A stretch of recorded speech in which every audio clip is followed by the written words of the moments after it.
স্বাদের হেসেলে আপনাদেরকে স্বাগত। নানান স্বাদের রান্না করতে এবং খেতে কম বেশি সবাই ভালোবাসি, তাই আজকে নিয়ে এসেছি মজাদার রেসিপি। বাড়িতে একদিনের বেশি আম থাকলে কিন্তু খারাপ হয়ে যায়, তাই সেটা খারাপ না করে জলের মধ্যে দিয়ে ভালো করে ধুয়ে মুছে নিই। মুছে নেওয়ার পর মুখগুলোকে ভালোভাবে কেটে আমের গায়ে যে ছালগুলো আছে সেই ছালগুলোকে ছাড়িয়ে নেব। তারপর গ্রেটারে ভালো করে আমগুলোকে গ্রেট করে নেব, বা যাদের গ্রেটার নেই তারা কিন্তু হাত দিয়ে ভালো করে চটকে নিতে পারো। ঠিক এইভাবেই যার যেরকমভাবে মনে হবে সে সেরকমভাবে আমের পাল্পটা বের করে নিও। দেখো কত সুন্দর আমের পাল্পটা বেরিয়ে গেছে। আমার সব আমের পাল্প বের করা হয়ে গেছে।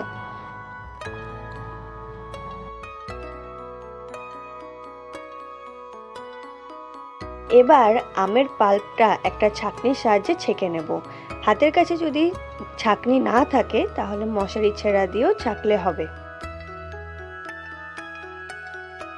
এইভাবে আস্তে আস্তে চিপে চিপে আমের পাল্পটা ছেঁকে নিতে হবে।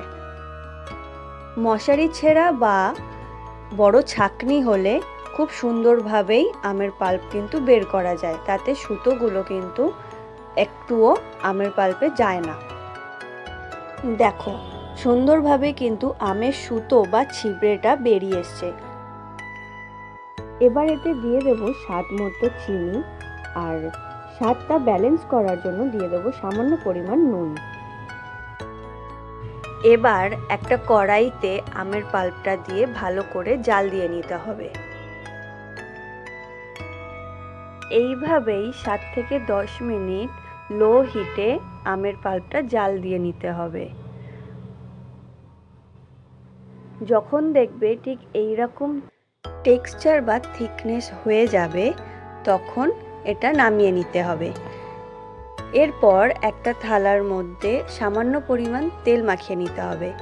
তেলটা মাখানোর কারণ হচ্ছে যাতে আমসত্ত্বটা শুকিয়ে যাওয়ার পরে ভালোভাবে উঠে যায়। গরম অবস্থাতেই থালার মধ্যে ঢেলে দিতে হবে।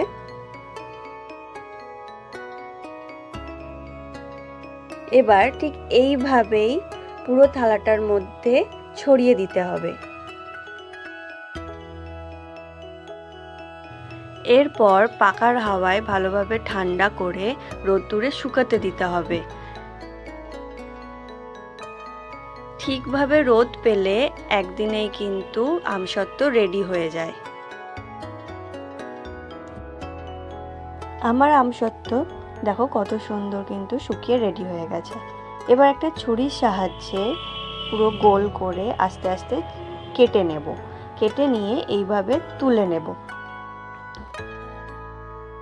এবার আস্তে আস্তে এইভাবে টান দিলেই কিন্তু থালা থেকে পুরোটাই উঠে আসবে। দেখো কত সুন্দর উঠেছে, পাতলা। এবার এটাকে কেটে নেব। আমি এরকম লম্বা লম্বিভাবে কাটছি, তোমরা তোমাদের পছন্দ মতন কাটতে পারো। এবার এটাকে ঘুরিয়ে ঘুরিয়ে গোল করে নেব। এইভাবে আমসত্ত্ব বানালে এমনিতেই অনেক দিন রাখা যায়, আর যারা ভাবছো ফ্রিজে স্টোর করবে তারা কিন্তু বহুদিন রাখতে পারবে। আমি সুন্দর করে রোল করে নিয়েছি। এটা দেখতে যতটা সুন্দর লাগছে এটা কিন্তু খেতে অনেক বেশি টেস্টি হয়েছিল। একটা খেয়ে দেখি কেমন লাগছে। আমার আমসত্ত্বটা কিন্তু বেশ ভালো লেগেছে। তোমরা বাড়িতে এটা বানাতে পারো, আর কমেন্টে জানিও তোমাদের কেমন লেগেছে। ভিডিওটা ভালো লাগলে একটা লাইক করে দিও। টাটা।